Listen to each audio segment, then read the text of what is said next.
मेरा नाम गरिमा है। मेरी ज़िंदगी कभी बेहद खूबसूरत थी।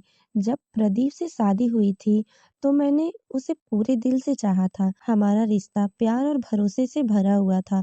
हमारी मुलाकात ऑफिस में हुई थी। मैं अपनी नई नौकरी में शुरुआती दिनों में एक प्रेजेंटेशन दे रही थी।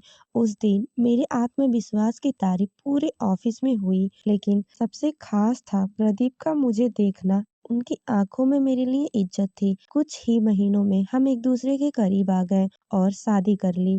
शादी के पहले 2-3 साल बेहद खूबसूरत थे। हम एक दूसरे के साथ हर पल जीते थे। हमने हर छोटी बड़ी चीज एक साथ की, जैसे लंच, ड्राइव पर जाना, देर रात तक बातें करना और जिंदगी के हर फैसले में एक दूसरे का साथ देना। शादी के 3 साल बाद सासू माँ ने एक दिन कहा, अब घर में बच्चों को किलकारियां सुनने की वक्त आ गया है। मैंने मुस्कुराते हुए कहा, हाँ माँ जी, हम भी यही सोच रहे हैं। पर मेरी ये मुस्कान ज्यादा दिन नहीं टिकी। हम दोनों का बच्चा नहीं हो रहा था, इसीलिए हम डॉक्टर से चेकअप कराने गए। चेकअप होने के बाद रिपोर्ट आई और डॉक्टर ने बताया मैं कभी माँ नहीं बन सकती। ये सुनते ही जैसे मेरी दुनिया रुक गई। शुरुआत में प्रदीप ने मुझे समझाया, गरिमा कोई बात नहीं, हम साथ हैं, बस यही सबसे जरूरी है। लेकिन धीरे धीरे उनका व्यवहार बदलने लगा।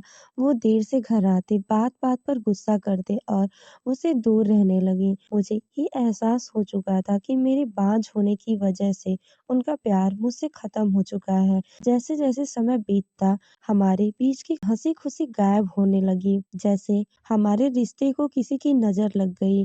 सासू माँ और रिश्तेदारों ने मेरे पीठ पीछे बातें करना शुरू कर दिया। गरिमा में ही कमी है, नहीं तो प्रदीप जैसे लड़के की किस्मत खराब कैसे हो सकती। सबसे ज्यादा दुख तो तब हुआ जब मेरी ननद ने अपने बच्चे के जन्मदिन पर पूजा के लिए हमें अपने घर बुलाया। मैंने उनकी सहायता कर रही थी और पूजा की तैयारियों में जुट गई, लेकिन गलती से मेरा हाथ पूजा के सामान को छू गया। यह देखकर मेरी सास जोर से चिल्ला उठी, तूने पूजा के सामान को कैसे हाथ लगाया? तुझे समझ नहीं आता क्या? अब से अपवित्र हो गया। एक बाज औरत को इतना भी समझ नहीं आता कि उसे शुभ कामों से दूर रहना चाहिए। उस दिन मेरा दिल पूरी तरह टूट गया। मैंने प्रदीप की ओर देखा, इस उम्मीद में कि वो मेरा साथ देंगे, मेरी बात समझेंगे, लेकिन उन्होंने मेरी तरफ गुस्से से देखते हुए कहा, गरिमा मुझे तुमसे ऐसी उम्मीद नहीं थी। तुमने हमेशा मेरी नाक कटवाई है। अब मैं अपने परिवार को तुम्हारी वजह से और शर्मिंदा नहीं कर सकता। कुछ महीनों बाद प्रदीप ने मुझे तलाक के कागज थमाए और उन्होंने ठंडे स्वर में कहा, मुझे मेरा अपना बच्चा चाहिए और तुम मुझे ये नहीं दे सकती। मैं तुमसे तलाक चाहता हूँ। उस रात मैंने घंटों तक रोते हुए खुद से एक सवाल पूछा, क्या एक औरत की पहचान सिर्फ माँ बनने तक ही सीमित है? मैंने तलाक के उन कागजों पर साइन कर दिए, क्योंकि जब प्यार और इज्जत खत्म हो जाए तो साथ रहने से क्या फायदा। मैं प्रदीप का घर छोड़कर चली गई। मैंने अपने आंसुओं को अंदर समेटकर एक नई जिंदगी की शुरुआत की। तलाक के बाद मैंने खुद को पूरी तरह बदल लिया। मैंने अपनी पुरानी नौकरी छोड़कर एक नई कंपनी में काम करना शुरू किया। वहां मैंने खुद को साबित किया। अब मैं आत्मनिर्भर थी और मेरे आत्मसम्मान ने मुझे मजबूत बना दिया था। एक दिन मुझे पता चला कि प्रदीप ने दूसरी शादी कर ली है और फिर कुछ महीनों बाद खबर आई कि उनके घर बेटा हुआ है। प्रदीप ने अपने बेटे के पहले जन्मदिन की पार्टी मुझे भी आमंत्रित किया। मैंने पहले सोचा मुझे वहां क्यों जाना चाहिए, लेकिन फिर मैंने तय किया कि मैं जाऊंगी। एक अंतिम बार सबसे मिलने का मौका मिला है। पार्टी में पहुंचते ही सबकी नजर मुझ पर थी। मैंने खुद को संभालते हुए अंदर गई। तभी प्रदीप मेरे पास आए और कहने लगे, देखो मैंने सही फैसला लिया। आज मैं एक बेटे का पिता हूँ। तुम्हारे जैसी बांझ औरत के साथ रहता तो ये दिन कभी नहीं देख पाता।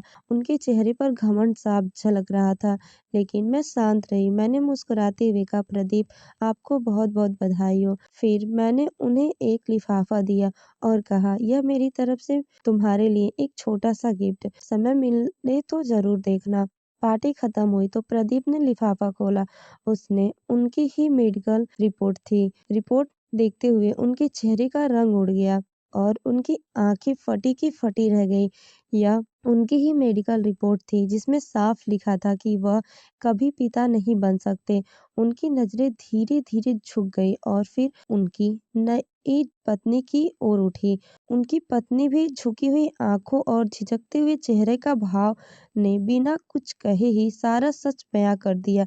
मैंने प्रदीप से कहा, "प्रदीप, मैंने यह रिपोर्ट उसी समय देख ली थी जब हमारा चेकअप हुआ था, लेकिन मैंने कभी आपके सामने नहीं रखा क्योंकि मैं आपसे बहुत प्यार करती थी।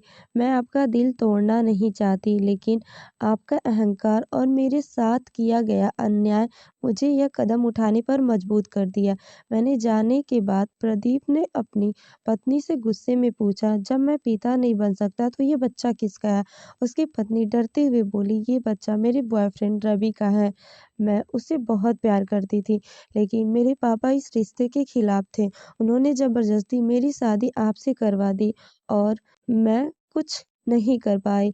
ये सुनकर प्रदीप के पैरों तले ज़मीन खिसक गई। उसे एक बड़ा झटका लगा। उसके दिमाग में बस यही बात गूँज रही थी कि जिस वजह से उसने गरिमा को छोड़ा, वो वजह तो खुद उसमें थी। उसने खुद अपनी गलती के लिए गरिमा को दोषी ठहराया और उसे तलाक दे दिया। अब उसे अपनी गलती का एहसास हो रहा था, लेकिन बहुत देर हो चुकी थी। अगले दिन प्रदीप और उसकी माँ मेरे घर आए।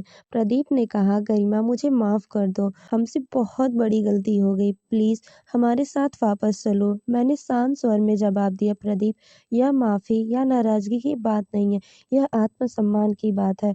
जब रिश्ता सिर्फ अहंकार और उम्मीदों के कारण टूटे, तो उसे जोड़ने का कोई मतलब नहीं है।" प्रदीप की माँ ने कहा, "लेकिन तुमने हमें ये सच पहले क्यों नहीं बताया?" मैंने कहा, "क्योंकि मैं आप लोगों से प्यार करती थी, लेकिन जब आपने मेरे आत्मसम्मान को रौंदा, तब मुझे समझ आया कि ये सच आपके सामने रखना ज़रूरी है।"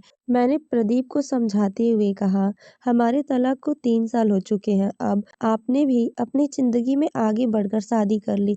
अगर आपने शादी नहीं की होती, तो शायद मैं आपके साथ दोबारा रहने का फैसला कर लेती। लेकिन अब जो गलती आपने मेरे साथ की है, वही गलती अपनी इस पत्नी के साथ मत करो। हर इंसान दूसरा मौका खोजता है। एक मौका अपनी पत्नी को देखकर देखो, उसको बखूबी निभाएगी।" मेरी बात सुनकर प्रदीप की आंखों में पछतावे के भाव साफ झलक रहे थे। उन्हें अपनी गलती का एहसास हो गया। उन्होंने सिर झुका लिया और बिना कुछ कहे अपने घर वापस लौट गए। मैंने उस दिन महसूस किया, प्यार तभी तक कायम रहता जब तक उसमें भरोसा और इज्जत हो। जब ये खत्म हो जाए तो रिश्ते का कोई अस्तित्व नहीं बचता। औरत का जीवन माँ बनने तक सीमित नहीं है। उसकी पहचान उसके संघर्ष, उसकी मेहनत और उसके आत्मविश्वास में है। उस दिन मैंने ठान लिया, अब मैं केवल अपने लिए जीऊँगी, क्योंकि जब तक हम खुद को प्यार करना नहीं सीखेंगे, दुनिया हमेशा कमज़ोर समझेगी। तो दोस्तों, आपको ये कहानी कैसी लगी? कमेंट करके ज़रूर बताएँ। ऐसी ही कहानी और दिलचस्प कहानियाँ सुनने के लिए हमारे चैनल स्टोरी विद आरजे को सब्सक्राइब करें और नोटिफिकेशन बेल को ज़रूर दबाएँ ताकि आपको हमारी नई कहानियों का नोटिफिकेशन मिलता रहे। Thanks for watching.